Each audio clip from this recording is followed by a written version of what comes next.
오늘 우리에게 주시는 하나님의 말씀은 마태복음 1장 1절부터 10절까지입니다. 아브라함의 자손이요 다윗의 자손인 예수 그리스도의 계보는 이러하다. 아브라함은 이삭을 낳고 이삭은 야곱을 낳고 야곱은 유다와 그의 형제들을 낳고 유다는 다말에게서 베레스와 세를 낳고 베레스는 헤스론을 낳고 헤스론은 람을 낳고 람은 아미나답을 낳고 아미나답은 나손을 낳고 나손은 살몬을 낳고 살몬은 라합에게서 부앗을 낳고 부앗은 룻에게서 오벳을 낳고 오벳은 이새를 낳고 이새는 다윗 왕을 낳았다. 다윗은 우리아의 아내였던 이에게서 솔로몬을 낳고 솔로몬은 르호보암을 낳고 르호보암은 아비야를 낳고 아비야는 아삽을 낳고 아삽은 여호사밧을 낳고 여호사밧은 요람을 낳고 요람은 우시아를 낳고 우시아는 요담을 낳고 요담은 아스를 낳고 아스는 히스기야를 낳고 히스기야는 므낫세를 낳고 므낫세는 아모스를 낳고 아모스는 요시야를 낳고. 아멘.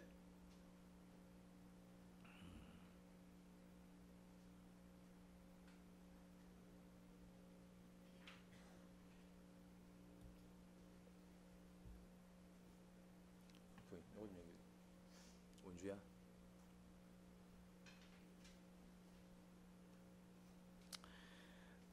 성경 중에서 가장 읽기 싫은 대목이 사실은 오늘 본문입니다. 유명한 본문입니다. 오늘 본문은 별명을 가지고 있습니다. 오늘 본문의 별명이 뭐지요? 나코입니다. 나코. 사람들이 아유 성경 너무 힘들더라. 야 이거 뭐 열었더니 한번 보려고 열었더니 야 이거 뭐 나코 야 나타가 볼일을 다 보더라. 그런 이야기들을 많이 합니다. 그 본문이 바로 오늘 본문입니다. 족보를 나타내고 있습니다. 그런데 사실 오늘 본문은 엄밀히 얘기하면은 또 족보라고 좀 보기 애매한 부분이 있습니다. 족보의 형태를 띠고 있는데 사실은 족보는 아닙니다. 족보를 나타내고 있지는 않습니다.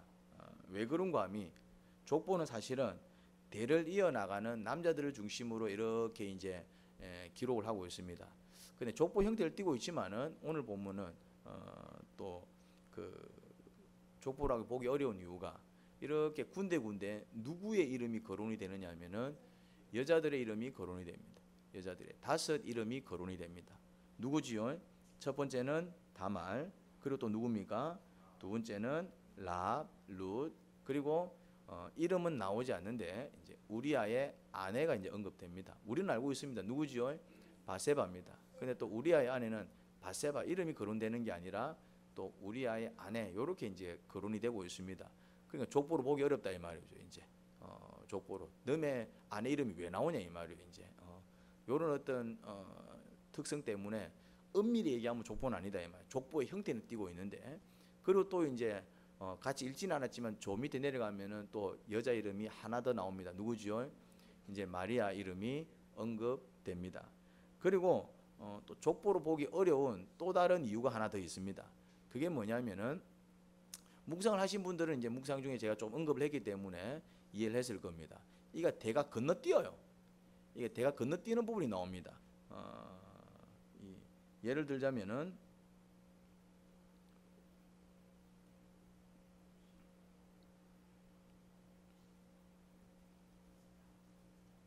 요람이 우시아를 낳는데 우시아가 요람의 아들이 아닙니다. 우시아는 요람의 현손입니다. 5대 손입니다. 그러니까 요람 아들, 손자, 증손자 그리고 이제 4대 손이 어떻게 되어 있습니까? 4대가 빠져 있습니다. 어떻게 할 수 있을까요? 쉽게 확인할 수 있습니다. 열왕기 상하나 역대기 상하에 가면은 이제 그 나오거든요. 이 왕들의 계보가 나와요. 왕들의 계보가 나오는데 요람의 아들이 우시아가 아닙니다. 요람의 아들이 우시아가 아니에요.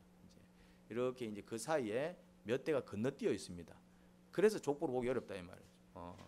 이게 이제 족보의 형태를 띠고 있는데 약간 무슨 의도를 가지고 이제 족보의 형태로 뭔가 이렇게 메시지를 전하고 있는 그런 본문입니다. 이 두 가지 이유 때문에 족보로 보기 어렵습니다. 여자 이름이 언급되어 있고 그리고 사실 그나마 요람과 우시아는 또 구약 성경에서 우리가 그 계보를 확인할 수 있기 때문에 또 이거 4대 건너뛰었구나 5대 건너뛰었구나 알 수 있지만은 또 족보가 확인 안 되는 또 그 밑에 족보들은 족보가 확인이 되지 않습니다. 거기는 여기에만 나오기 때문에 다른 성경이라든지 다른 자료에서는 그 어떤 계보를 확인할 길이 없기 때문에 그러면 여기서 몇 대 건너뛰었다면은 그 밑에도 이렇게 이름들을 정리해 나갈 때에 건너뛰었을 가능성이 있을까 없을까요? 가능성이 있다 이 말이죠. 건너뛰었다 이래 보기는 어렵습니다. 이제 그건 정확한 근거가 없으니까. 그렇지만 이 정황적으로 볼 때 의도적으로 14대에 끼워 맞추고 있는 마태의 의도를 보게 됩니다. 그래서 이제 엄밀히 얘기하자면은 이제 족보는 아니다. 뭔가 지금 마태가 족보라는 형태를 가지고 지금 이렇게 메시지, 교훈을 주고 있다 이 말입니다. 이 마태복음은 독자가 누굴까요? 마태가 복음을 전합니다. 마태가 쓴 복음을 마태복음이라 그래요. 그 마태가 복음을 전할 때 최초의 대상이 있었을 거 아니에요. 지금은 이제 모든 사람들이 이제 마태복음을 다 하나님 말씀으로 보면서 이제 자기한테 주시는 말씀으로 이제 이렇게 믿고 받지만은 최초로 마태가 이제 기록을 한 거거든요. 내가 복음을 전해야 되겠다. 내가 누군가한테 복음을 전해야 되겠다. 그러면서 마태복음을 썼다 이 말이죠. 이제 무슨 말인지 이해됩니까? 이제 그러면은 마태가 이제 겨냥한 최초의 이 전도 대상이 누구였을까요? 마태는 누구를 대상으로 이렇게 복음을 썼을까요? 유대인들입니다. 동포입니다. 이스라엘 백성들한테 복음을 전한 겁니다. 이스라엘 백성들한테. 그래서 우리한테는 이 본문이 굉장히 좀 힘듭니다. 그냥 낳고 적혀 있고, 그리고 이제 군데 여자들의 이름들이 나와 있지만은 그 여자들의 이름이 의미하는 바를 잘 모르고, 구약 성경을 잘 모르는 사람들은, 그리고 이제 또 심지어 뭐까지 모른다? 이 족보가 건너뛴 족보라는 사실조차도 모릅니다. 유대인들은 압니다. 왜냐하면 유대인들은 이미 이제 자기들의 어떤 족보고, 자기들의 어떤 전통과 자기들의 어떤 이 역사 속에서 이렇게 기록된 어떤 내용이기 때문에 딱 보면 압니다. 유대인들은 14 나오는 순간 딱 압니다. 우리는 이 14대가 뭔지 몰라요. 그래서 마태복음이 어렵다 이 말. 유대인들은 14하면 딱 압니다. 14가 뭘까요? 14는 다윗의 숫자입니다. 여러분들은 14라는 말 들었을 때 아무런 느낌이 없죠. 유대인들은 14 이러면은 예를 들어서 이제 이런 거 있잖아요. 우리나라는 어떤 숫자를 기피합니까? 왜 4를 기피합니까? 그렇죠. 한자로 이 4개를 뜻하는 사자하고 죽는다라는 사자가 발음이 같다 보니까 건물 같은 거 봐도 4층이 있다 없다? 4층이 없습니다. 4층이 없어요. 바로 5층으로 건너뛰든지 아니면 그냥 F라고 쓰든지 이제 이렇게 사자라는 말을 피한다 이 말이죠. 그런데 외국 사람들은 그거를 황당해 합니다. 오면은 4가 없어. 무슨 말인지 됩니까? 4가 없어서 왜 4층이 없어요? 묻는다 이 말이죠. 근데 우리나라 사람들은 묻습니까? 안 묻습니까? 그냥 어레이 왜? 우리는 4가 우리는 4가 가지고 있는 의미를 알고 있기 때문에 똑같은 거예요. 똑같은 거예요. 14 이러면 우리는 14가 와닿지가 않아. 그래서 여러분들이 14대 이렇게 마태가 이제 의도적으로 묶은 그 14가 전혀 와닿지가 않아요. 근데 유대인들은 14 이러면 딱 떠오르는 사람이 있습니다. 누굴까요? 다윗입니다. 그럼 14가 왜 다윗의 숫자일까요? 히브리어는 알파벳이 숫자 기능도 같이 해요. 우리나라는 기역, 니은, 디귿, 리엇이 기역이 1을 뜻하지는 않습니다. 니은이 2를 뜻하지는 않습니다. 그런데 히브리어 알렛, 베트, 달렛 이런 어떤 또 있습니다. 그 문자가 어떤 역할도 하냐면은 숫자 역할도 해요. 그러니까 숫자를 표기할 때 알파벳으로 표현한다 이 말이죠. 예를 들자면은 우리나라로 치자면 우리는 이제 그렇게 표기하지 않지만은 기역, 니은 쓰면은 3인 줄 안다 이 말이죠. 기역이 1, 니은이 2. 그럼 기역, 니은 적혀 있으면 얼마입니까? 기역이 1이고 니은이 2라니까 3이다 이 말. 그런 식이다 이 말. 그런 식으로 이제 이 알파벳을 가지고 숫자를 나타냅니다. 무슨 말인지 이해됩니까? 그러면 다윗을 나타내는 그 글자를 보면은 이제 다윗에 해당되는 글자가 이제 3개로 구성이 되어 있습니다. 제가 가지고 왔으면 좀 좋을 뻔했는데 준비를 못했네요. 이제 이 달렛과 바브와 달렛으로 구성되어 있습니다. 이제 알파벳 이름입니다. 이제 그 달렛이 가지고 있는 숫자의 의미가 뭐냐면 4입니다. 4. 이 바브가 가지는 숫자의 의미가 얼마냐면 6입니다. 6. 그리고 또 달렛이 가지고 있는 숫자의 의미가 4입니다. 달렛과 바브와 달렛으로 구성되어 있어요. 4와 6과 4로 구성되어 있습니다. 합치면 얼마입니까? 14다 이 말. 다윗의 알파벳, 다윗이라는 그 표기가 있다 이 말이죠. 히브리어로 이름을 쓸 거 아니에요 이제. 그 이름을 쓰면 이제 그 다윗에 해당되는 알파벳이 3글자로 되어 있습니다. 자음 3글자로 되어 있어요. 그런데 이제 그 글자들이 가지고 있는 숫자를 이렇게 계산해 보면은 464로 되어 있어요. 그게 얼마라고요? 14입니다. 그래서 이제 이 14가 가진 의미는 그냥 다윗의 숫자로 알고 있어요. 사람, 그러니까 자기들 이름들이 있을 거 아니에요. 히브리인들은 자기들 이름이 있다 이 말이에요. 자기들 이름마다 뭐가 있을까요? 그러면은 다 자기들의 숫자가 있는 거예요. 이제 자기들의. 이거는 히브리인들의 어떤 언어 습관입니다. 이거 우리는 몰라.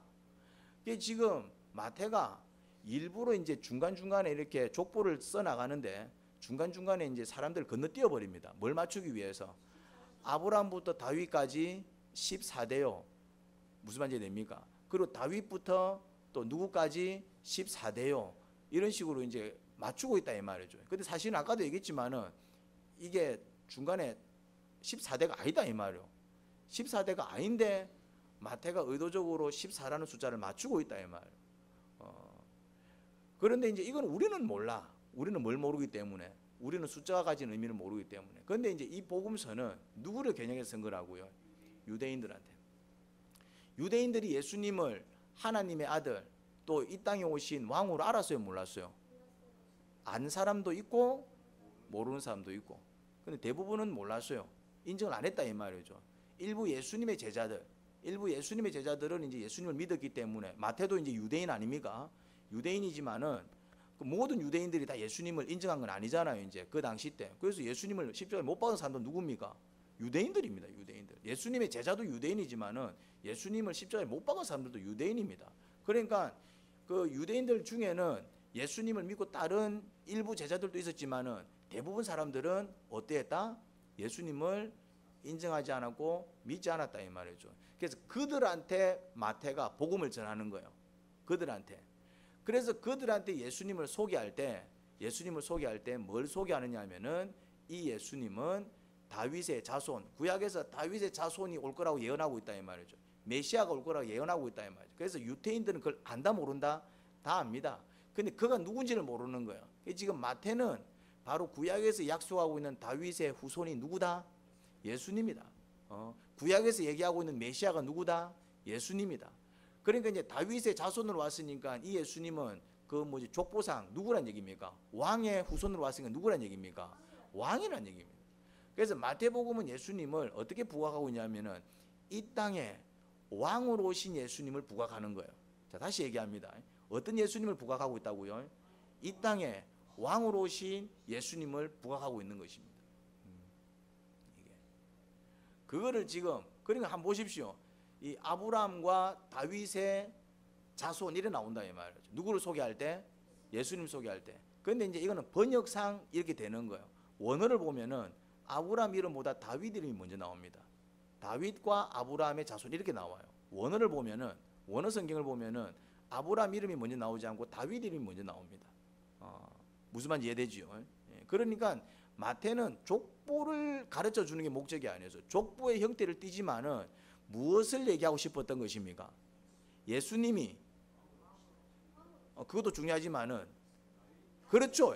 다윗의 후손, 다윗의 자손. 구약에서 내가 다윗의 후손 중 한 사람을 새 왕으로 만들 것이다. 다윗의 후손 중에 이 땅을 구원할 자가 올 것이다. 다윗의 후손 그렇게 약속된 그렇게 지정되어 있는 다윗의 후손이라는 언급이 구약에 참 많이 나옵니다. 다윗의 후손, 다윗의 자손, 다윗의 후손. 그래서 이제 예수님을 그 다윗의 후손, 다윗의 자손으로 깨달은 사람들 중에 예수님을 부를 때 이렇게 부르는 사람들이 있습니다. 뭐라고요? 다윗의 자손이요. 이 호칭은 특히 마태복음에 이 호칭이 많이 나와요. 그런데 우리는 이 호칭이 무슨 말인지 몰라. 그냥 족보상 다윗의 후손인갑다, 다윗의 자손인갑다 요 정도만 생각하지. 이 유태인들은 다윗의 자손 할 때 의미가 다릅니다. 구약에서 이미 메시아라는 어떤 가르침이 있기 때문에 다윗의 자손은 누구한테 붙이는 거라고요? 메시아한테 붙이는 거예요. 다윗의 후손이라고 해서 다 다윗의 자손이 아닌 거예요.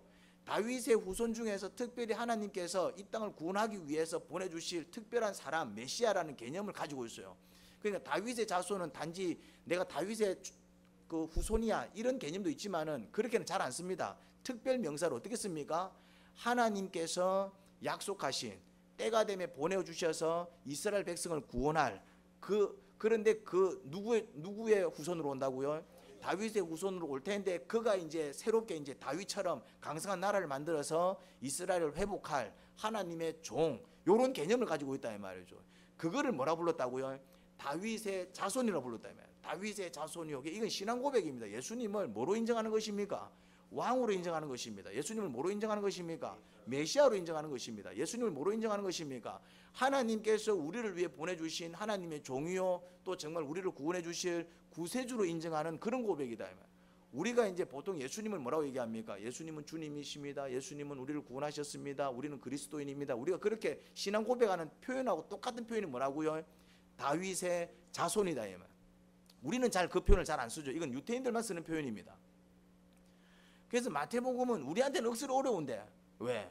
유대인이 유대인한테 쓰는 편지다 보니까, 유대인이 유대인한테 쓰는 복음이다 보니까 이방인들이 보기에는 조금 어려운 부분이 있습니다. 마치 암호처럼 느껴진다 이 말이죠. 그런데 유대인들한테는 이 복음서가 어떻게 느껴질까요? 편안합니다. 암호처럼 와닿을까요? 아닙니다. 딱 보는 순간 의도가 눈치채요. 아, 지금 마태는 예수라는 분을 지금 이렇게 다윗의 자손으로 우리한테 소개를 하고 있구나. 그러니까 이제 그들은 고민하는 거죠. 진짜 예수님이 다윗의 자손이 맞다면은 그들은 엄청난 죄를 지은 거야. 진짜 예수님이 다윗의 자손이 맞다면은 자기들은 정말 하면 안 되는 짓을 한 거예요, 이제. 그러니까 이제 그런 어떤 갈등들이 생기는 거예요. 이 복음서를 볼 때. 이해가 되죠. 그래서 그러면 이제 우리하고는 우리 그 뭐 이 복음서는 유대인들한테 썼으니까 우리한테는 상관이 없겠네. 아니다 이 말이죠, 이제. 또 지금은 이제 이 말씀이 이제 성경 말씀은 마태가 그 유대인들한테 쓴 복음서 이렇게 생각하지 않습니다. 우리는 성경을 누가 썼다라고 얘기합니까? 성령님이 쓰셨다 얘기합니다. 우리는 하나님이 쓰셨다라고 얘기합니다. 하나님이 이제 사람들을 감동해서 이제 뭔가를 써 나갔지만은 우리는 이거를 읽을 때 아, 마태가 이런 거를 썼네 이렇게 안 읽는다 이 말이죠. 우리는 성경을 읽을 때 어떤 마음을 읽습니까? 하나님께서 또 우리에게 혹은 나에게 이렇게 말씀하시네라고 읽지, 성경을 마태복음 읽을 때 마태가 또 유대인들한테 이렇게 편지를 썼네 이렇게 안 본다 이 말이죠. 베드로전서 누가 썼습니까? 베드로가 썼으면 누구한테? 또 베드로가 누군가에 썼겠지. 베드로 누구한테? 일종의 편지입니다. 근데 지금은 그게 더 이상 편지가 아니다 이 말이에요. 지금은 뭡니까? 지금은 성경이 되어 있다 이 말이죠. 우리가 그걸 볼 때 아, 베드로가 누구한테 편지 썼네 이래 있습니까? 아니면은 베드로 전서를 읽어도 아, 이것도 하나님의 말씀이네, 또 나한테 어떤 말씀을 주실까 이렇게 보냐 이 말이에요. 이미 성경이 되었다는 얘기는 더 이상 이제 특정 인물이 특정 인물한테 쓰는 편지 그런 글이 아니라 이제는 뭐로 인정이 되었다는 얘기입니까? 처음에는 그렇게 기록이 되어서 로마서는 누가 썼어요? 바울이 누구한테 썼어요? 로마 교회에다 쓴 거예요. 그냥 바울이 로마 교회에다가 그냥 글 하나 쓴 거예요 이제. 근데 그게 이제 성경이 되어가지고 지금은 우리한테 바울이 쓴 편지네 이게 아니고 우리는 어떻게 받아들입니까? 로마서를 읽더라도 아, 이거는 또 하나님이 또 우리한테 주시는 귀한 말씀이네 그러면서 거기 나오는 그 어떤 진리라든지 교훈이 있으면 우리가 순종해요, 순종 안 해요? 나한테 쓴 편지가 아닌데 왜 내가 순종하냐 이 말이에요. 우리는 이제 그 더 이상 한 개인한테 쓴 편지로 보는 게 아니라 우리는 어떻게 봅니까? 이제 비록 처음에는 그렇게 적혔지만은 이것이 이제 성령의 감동으로 된 글이기에 지금은 우리 모두에게 주시는 하나님의 말씀인 줄 믿고 우리는 묵상도 하고 또 그 말씀을 통해서 주의 진리를 깨닫는 것입니다. 그러면 우리도 이제 마태복음이 이제 더 이상 마태가 유대인들한테 쓴 복음서만이 아니라 처음에는 그렇게 기록되었겠지만은 지금은 우리에게도 주시는 하나님 말씀인 줄 믿기에 그럼 우리는 어떤 교훈을 얻을 수 있겠습니까? 우리 또한 동일하게 예수님을 어떻게 믿어야 된다는 얘기입니까? 그렇죠. 여러분들은 예수님을 왕으로 믿고 왕으로 섬기십니까? 정말 예수님이 왕입니까? 우리가 믿음을 점검해 봐야 된다 이 말. 그런데 한 번씩 우리의 어떤 신앙을 보면은 하나님이 왕이 아니라 어떨 때는 막 내 종보다 못하게 취급할 때도 있습니까, 없습니까? 있어요. 나도 모르게 의도적으로 그렇게 하는 게 아닌데 하나님 살아계신 건 맞나 해서고 말이지. 일 좀 틀리면은 뭔가 또 내 뜻대로 안 되고 이러면은 내가 계속 믿어야 되나 말아야 되나 해서고 말이지. 또 어떤 사람은 하나님 해도 너무 하는 거 아닙니까? 진짜 노골적으로 그렇게 이제 우리의 모습을 보면은 막 의도적으로 그렇게 하는 건 아니에요. 무슨 말입니까? 이제 뭔가 이제 좀 안 좋은 일을 경험하고 내가 견디기 어려우니까 막 내가 이제 힘들어서 이제 한마디 하는 거예요. 이제 의도적으로 그렇게 하는 사람 같으면은 뭐 예수님을 안 믿는 사람이죠. 그렇지만 우리가 연약하다 보니까 나름대로 신앙생활 잘 하시는 분들도 한 번씩 하나님을, 예수님을 왕으로 모시는 게 아니라 한 번씩 어떻게 우리가 대할 때가 있습니까? 한 번씩은 예수님을 종보다도 못하게 대할 때가 있습니다. 한번 입장 바꾸고 생각해 보십시오. 조선시대 때 아무리 힘든 상황이어도 니 왕 맞아 하는 순간 어떻게 됩니까? 목 날라갑니다.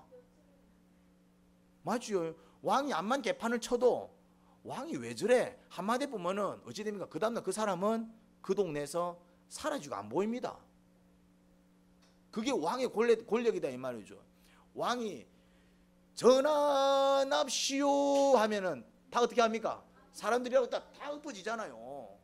그게 왕이다 이 말이에요. 그게 인간 왕도 그러는데 하물며 예수님이 누구다? 인류의 왕이요, 우주의 왕이요, 왕으로 이 땅에 오신 예수님. 우리가 정말 예수님을 왕으로 생각한다면은, 정말 예수님 우리의 왕 이런 느낌이 있다면은 우리는 그렇게 함부로 살아갈 수 없습니다. 인간 왕 앞에서도 전환합시오 하는 순간 모든 사람들이 아무리 임금이 나이가 새파랗게 젊어도 그 나이 많은 60, 70, 심지어 90 나이 많은 신하들도 어떻게 합니까? 그 나이 어린 새파랗게 젊은 왕 앞에서 그 신하들, 나이 많은 대신들이 어떻게 합니까? 완전 할아버지 뻘 그 신하들도 왕이 딱 등장하는 순간 어떻게 합니까? 딱 머리를 숙이고 고개를 숙이고 이렇게 자세를 낮추고 예를 갖춰요, 안 갖춰요? 우리는 얼마나 하나님 앞에 예를 갖추냐 이 말이에요. 물론 하나님께서 예 갖춰 이러시는 하나님은 아니시지만은 하나님은 그런 분이다 이 말. 여러분, 우주의 주인이 누구십니까? 그런데 우리는 마치 이 우주의 주인이 누구인 것처럼 살아갑니까? 예를 들어서 여러분들이 가지고 있는 거 전부 누구 겁니까? 하나님이죠. 그런데 우리는 한 번씩 내가 원하는 것 하는 거 주시지 않으면은 마치 내가 하나님한테 뭘 맡겨놓은 거를 하나님이 안 주신 것처럼 왜 안 주시는데요? 라고 따져요, 안 따져요? 우리가 따질 수 있습니까? 안 따질 수 있습니까? 그런데 우리는 알게 모르게, 그러니까 제가 그런 행동들을 정지하기 위해서 하는 게 아니라 우리가 의외로 말은 예수님 왕이시지요, 예수님 뭐 주님이시지요, 예수님 뭐 우주의 주인이시지요. 말은 그렇게 하는데 실생활 속에서 알게 모르게 예수님을 정말 우리의 주인 되시고 우주의 주님 되시고 만왕의 왕 되신 그 하나님으로 믿기보다는 때로는 하나님을 정말 내 종보다도 못하게 취급하는 경우들이 있다 없다? 있습니다. 그런 것들을 발견할 수 있어야 됩니다. 아이고, 이런 모습은 내가 정말 하나님을, 예수님을 왕으로 모시는 모습이 아닌데 내 언어가 잘못되었구나, 내 행동이 잘못되었구나, 내 욕심이 앞섰구나. 주님이 주시면 감사히 받고 안 주시면은 그렇지, 안 주시면 못 받는 거죠. 왜? 주님 거니까. 근데 우리는 주님께서 뭘 주시면은 당연하고 안 주면은 왜 안 줘요? 이런 태도를 취한다 이 말이죠. 사실은 그 거꾸로다 이 말이죠. 주시면은 감사하고 안 주셔도 우리는 할 말 없고. 무슨 말이 됩니까? 내가 지금 누리고 있는 이 모든 건 내 거예요, 주님이 주신 거예요? 물론 내 명의로 돼 있지. 내가 몰고 온 차 내 명의로 돼 있습니다. 내가 사는 집 내 명의로 돼 있습니다. 내 회사 내가 대표요, 맞지요?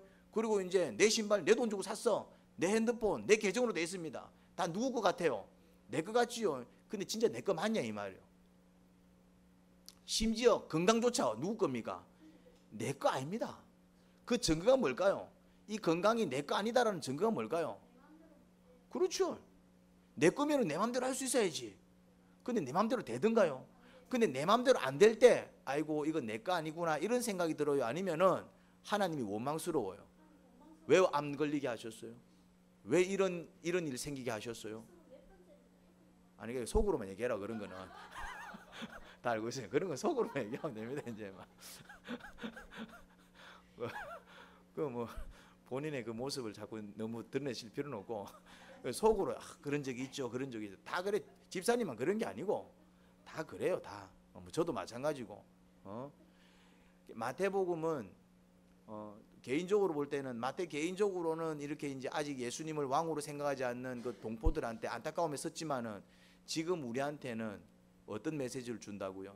예수님 왕인 줄 알매도 불구하고 알게 모르게 그 왕 대신 예수님을 왕으로 모시기보다는 때로는 내 종보다도 못하게 대하는 우리의 악한 모습을 반성할 수 있어야 된다. 한번 봅시다. 부모가 높아요, 자식이 높아요. 그렇죠. 자식이 누리는 거는 이제 성장해서 이제 독립하기 전까지 자식이 누리는 거는 다 누가 준 거요? 자식이 먹고 있는 그 밥은 누가 벌어다 준 거요? 아빠가 벌어다 준 거요. 이제 그리고 누가 만들어 준 거요? 지가 한 거는 뭐가 있어요? 지가 한 건 아무것도 없어요. 지가 한 건 아무것도 없어. 근데 이제 애들이 뭐라 합니까? 엄마한테 뭐라 합니까? 엄마, 또 오뎅이가 오늘은 고기 없나? 마치 어떤 태도입니까? 쥐가 마치 고기를 맡겨놓은 것처럼. 그러면 또 엄마는 뭐라 얘기합니까? 이래 얘기합니다. 아이고 아들아 미안하다. 일단 오늘 이거 먹자. 엄마가 잘못했어요? 잘못 안 했어요? 잘못은 누가 하고 있어요? 잘못은 그 새끼가 하고 있는 거예요. 무슨 말 이해가 되죠? 왜 이런 이상한 일이 벌어질까요? 이유는 한 가지입니다. 엄마는 자식을 사랑하기 때문에 그렇습니다. 잘못은 자식이 하고 있는데, 아니 그거라도 만들어준 게 어디야? 사실은 우리가 식당에서 그 정도 먹으려면 얼마나 내야 됩니까? 못 내도 요새 돈 많은 내야 돼요. 요새는 못 내도 그 정도 먹으려면은 못 내도 돈 많은 내야 되고, 그것도 돈 많은 내도 뭐 괜찮은 거 먹습니까 요새? 어디? 그나마 좀 괜찮은 거 먹으려면 한 2, 3만 원 내야 돼요. 근데 그 아들이 공짜로 먹어요, 돈 내고 먹어요? 오히려 공짜로 먹으면서 또 뭐 달라 합니까? 용돈 달라 그럽니다. 무슨 말인지 이해됩니까? 그렇지만은 그렇게 이제 철없이 그렇게 행동하다가 걔네들이 이제 철이 듭니다. 남자들은 군대를 갔다 오고 또 여자들은 아기를 낳고 이러면서 이제 누구 마음을 이해하기 시작합니까? 이제 부모의 마음을 이해하기 시작합니다. 자기들이 뭐가 되면서? 부모가 되면서. 그러면서 이제 뭘 깨닫기 시작합니까? 아들이 자기한테 하는 행동을 통해서 뭘 깨닫기 시작합니까?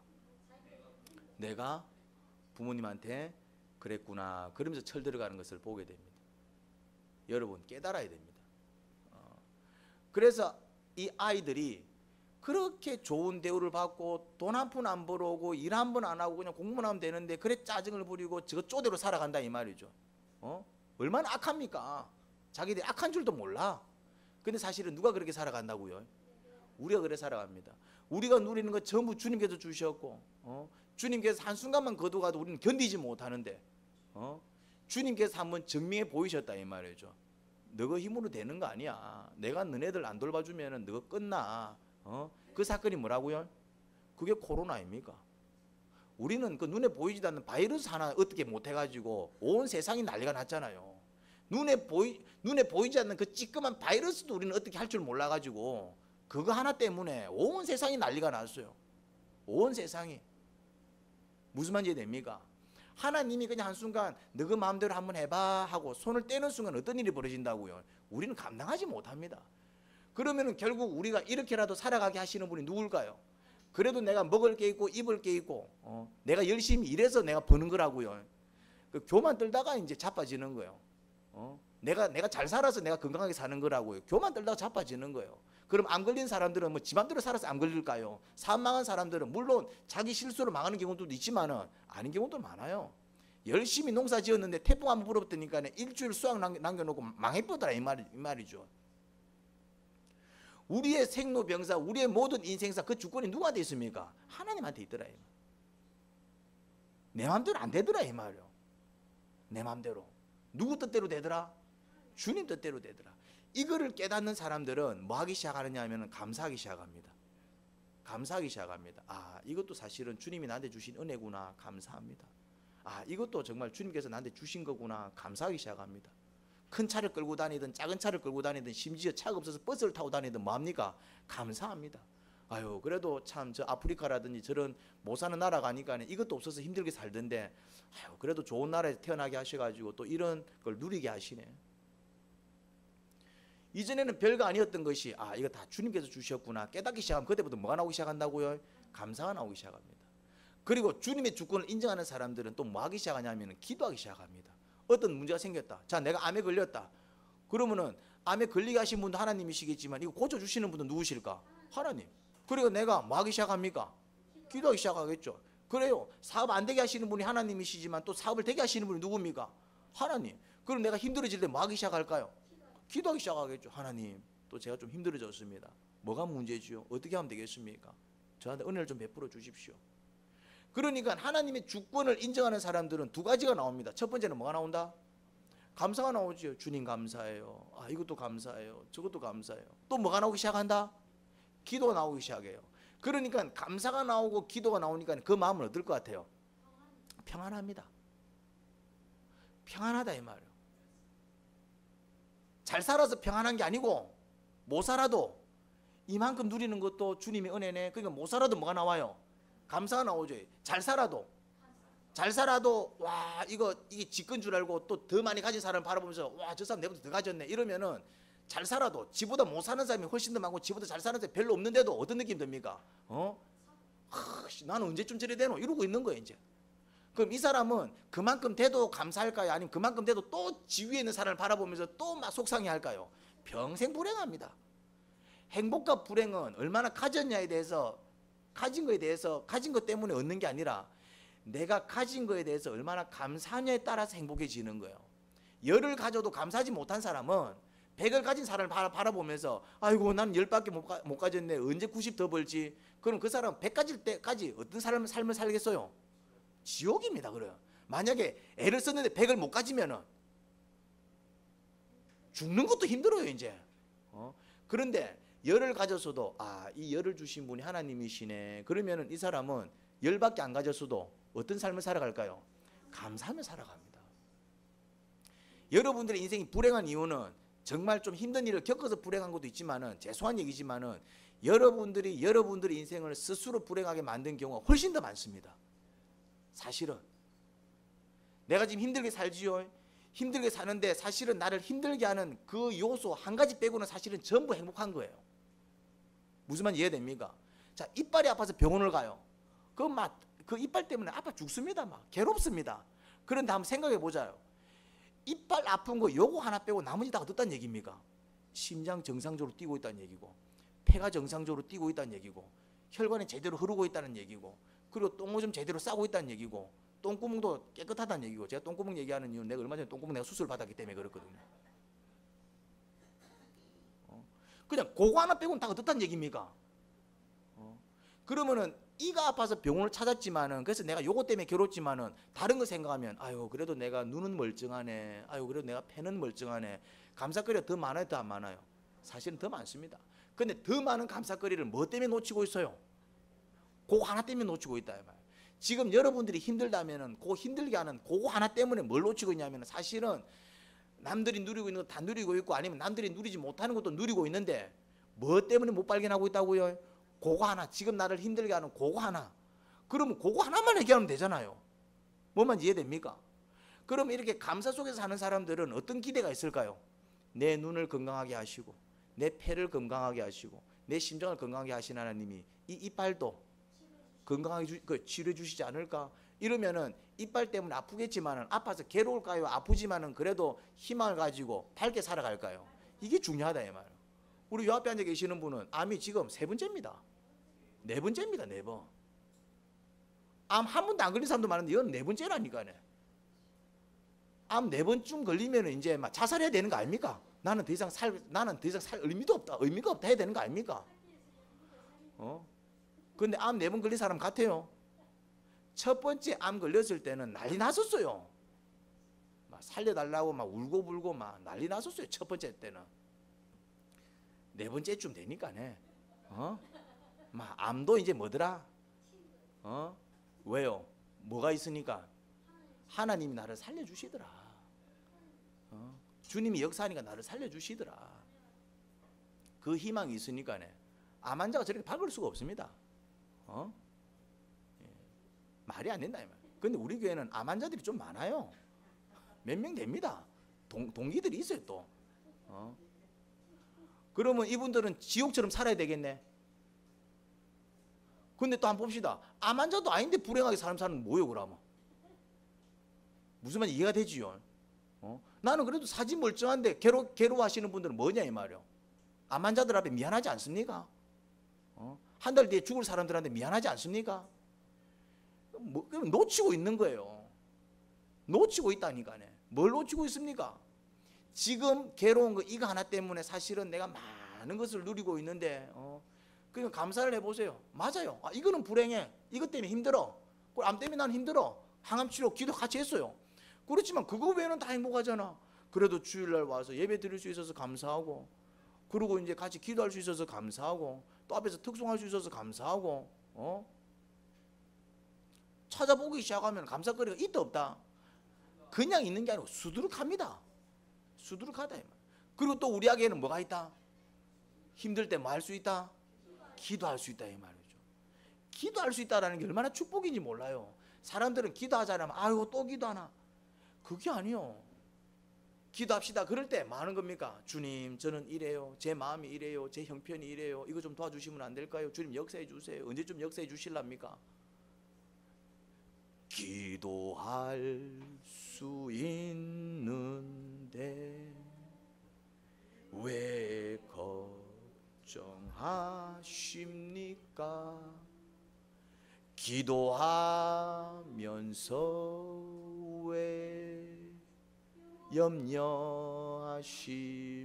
염려하십니까? 이게 안 되는 거예요. 기도할 수 있는데 기도를 못하는 이유는 한 가지입니다. 믿음이 없어서 그렇습니다. 믿음이 없어서 그래요. 주님께서 내 기도를 듣고 계신다 이 믿음이 있으면은 못할 말이 뭐가 있겠어요? 주님께서 내 기도를 듣고 나를 위해서 일해 주신다 이 믿음이 있으면은 주님께 아뢰지 못할 기도가 뭐가 있겠냐 이 말. 근데 우리는 이 믿음이 없는 거예요. 진짜 주님께서 내 기도를 듣고 계시나? 정말 나를 위해서 일해 주실까? 그러니까 여기서 믿음이 차이가 나는 거예요. 여기서 믿음이 차이가 나는 거다. 그래서 무릎을 꿇으셔야 돼요. 어떤 문제로 무릎을 꿇으실랍니까? 처음에 시작할 때는 좀 이렇게 뭔가 이렇게 큰 문제가 아니라 지금 당장에 뭔가 나를 힘들게 하고 나를 아프게 하고 뭔가 근심이 되고 그런 것들을 가지고 먼저 나가는 거예요. 근데 그런 거 가지고 나가기 시작하면은 뭘 경험하기 시작합니까? 주님이 내 기도를 듣고 일해 주시는 것을 경험합니다. 근데 대개는 그 경험을 하기 전에 기도를 멈춰버려요. 한 번 해보고 두 번 해보고 한 세 번 해보고 막 기도해도 막 별 소용이 없네 멈춰버린다 이 말이죠. 기도를 언제까지 해야 될까요? 그렇죠. 근데 왜 누구는 기도를 하면 빨리 응답 받는데 누구는 기도하면 늦게 응답 받을까요? 이유는 한 가지입니다. 주님이 응답을 안 해주시는 게 아니라 지가 고집이 세서 못 듣는 거예요. 제가 예를 한번 들어보겠습니다. 마트를 갑니다. 제가 자주 듣는 예인데 마트에 갑니다. 마트에 가면 이제 이 아이들은 이제 눈이 막 돌아가잖아요, 막. 그래서 이제 또 아이들이 좋아하는 게 있습니다. 근데 아이들이 좋아하는 건 주로 좀 어떤 과자들을 좋아합니까? 뭔가 이제 좀 부모를 근심시키는 그런 거 막 집어온다 이 말이죠. 이제 막 초콜릿 막 이런 거 집어온다 이 말이에요. 근데 이미 집에서 사탕과 초콜릿을 몇 개 먹었어. 그럼 엄마는 또 사줘요, 안 사줘요? 이거 또 먹으면은 얘야 이거 먹으면 너 치과 가야 될지 몰라. 벌레 생겨. 자, 아이가 엄마 초콜릿 사줘 얘기할 때 엄마는 아이를 위해서 일합니까 일 안 합니까? 일하지요. 얘야 이거 먹으면 너 이가 상해. 다른 거 먹으면 안 될까? 엄마는 아이를 위해서 일하고 있어요, 안 일하고 있어요? 아이의 기도에 반응하고 있어요, 반응하고 있잖아요. 반응하고 있다 이 말이에요. 아이의 기도를 듣고 있어요, 안 듣고 있어요? 그거를 짚는 순간 엄마는 또 고민해요, 고민 안 해요? 고민하고 있습니다. 여러분들이 기도할 때 하나님께서 고민하고 계신다니까요. 여러분들이 기도할 때 듣고 계신다니까요. 근데 그 아이는 어떻게 생각합니까? 어떻게 생각합니까? 그렇지. 엄마는 막 목에 칼이 들어도 내 기도 안 들어주신다 이래 얘기한다니까요. 왜? 자기가 하는 것마다 반대하니까요. 근데 엄마는 자기가 하는 것마다 반대하는 사람입니까? 아니면 그 아이를 위해서 일하시는 분입니까? 근데 그 아이는 어떻게 생각한다고요? 내가 사달라는 것마다만 안 사주더라. 내가 볼 때 저 개모아이가. 아이는 그래 생각할 수 있어요. 우리가 하나님을 그래 생각한다. 이거 기도했더니 주님은 이렇게 일 안 해주시고 저거 기도했더니 내가 원하는 거 안 주시고 왜 하나님께서 안 주셨을까요? 이게 아직은 이한테 그러니까 뭘 아직 못 듣는 거예요? 하나님의 음성을 못 듣는 거예요. 그 아이는 아직 뭐가 안 되는 수준입니까? 엄마의 마음을 이해하고 엄마가 지를 위해서 말을 하고, 그러니까 엄마가 얘기해도 걔는 듣는다 안 듣는다? 안 들어요. 그러니까 엄마가 응답을 안 하는 게 아니고 엄마가 걔를 위해서 일해주는 게 일을 안 해주시는 게 아니고 걔가 엄마의 말을 들을 줄 모르는 거고, 걔가 엄마는 지를 위해서 한 시도 지한테서 눈을 뗀 적이 없는데 정말 필요한 것들을 채우는데 그가 원하는 초콜릿은 안 사주지만은 뭐는 또 미깁니까? 집에 가갖고 미역국 끓여가지고 찌개 끓여 밥 먹여요 안 먹여요? 근데 지는 그거 먹기 싫다 이 말이요. 이제 지는 초콜릿 먹고 싶다 이 말이요. 그러면은 찌개를 끓여주고 된장국을 끓여주신 그 엄마는 걔를 위해서 일해준 거 아닙니까? 우리는 그거를 모르는 거야. 내가 기도한 대로 안 되었다고 해갖고 주님께서 내 기도를 안 듣는다라고 생각을 하는데 아니다 이 말입니다. 아니다 이 말. 그 기도를 듣고 주님께서는 일하고 계신다 이 말이요. 그 아이의 그 응성을 듣고 엄마는 여전히 일하고 있다 이 말이요. 정말 필요한 게 뭘까? 그러다가 한 번씩 초콜릿 줘요 안 줘요? 한 번씩 줍니다. 왜? 애가 너무 좋아하니까. 대신 달라는 대로 줄 수 없어. 이빨이 막 싹아버리니까. 무슨 말인지 이해가 되지요? 엄마는 뭐까지 계산하는 거요? 그 아이의 이빨과 그 아이의 10년 뒤의 모습과 엄마는 다양한 것들을 생각하면서 그 아이를 위해서 일하는 거. 우리는 뭐밖에 안 봐요? 그 아이는 뭐밖에 안 봐요? 지금 당장 그 초콜릿 주냐 안 주냐 그것만 보는 거야. 누가 그래 산다고요? 우리가 그래 살아요. 기도하십시오. 기도한 대로 되느냐 안 되느냐 이게 중요한 게 아닙니다. 기도한 대로 안 돼도 돼요. 뭔만 이해됩니까? 하지만 기도를 하게 되면은 기도한 대로 되든 안 되든 그거하고 상관없이 기도하는 자를 들으시고 기도하는 자를 위해서 주님께서 어떻게 하신다고요? 일하십니다. 근데 그게 내가 철들면서 느껴지는 거예요. 그게 철들면서 영적으로도 철들면서 주님께서 나를 위해서 일해 주시는구나 느껴진다 이 말이죠. 여전히 내 신앙이 어리고 눈에 보이는 게 다고 내가 원하는 대로 되지 않으면 막 화가 나고 내가 원하는 대로 돼야 직성이 풀리는 사람들은 느낀다 못 느낀다? 못 느낍니다. 그거는 지가 철이 없어서 못 느끼는 거예요. 주님께서 지를 위해서 일해 주시지 않는 게 아니고 주님께서 그에게 말씀을 안 해주시는 게 아니라 자기가 아직 철이 안 들어서 못 느끼는 거예요. 지 소리가 크다 이 말이죠.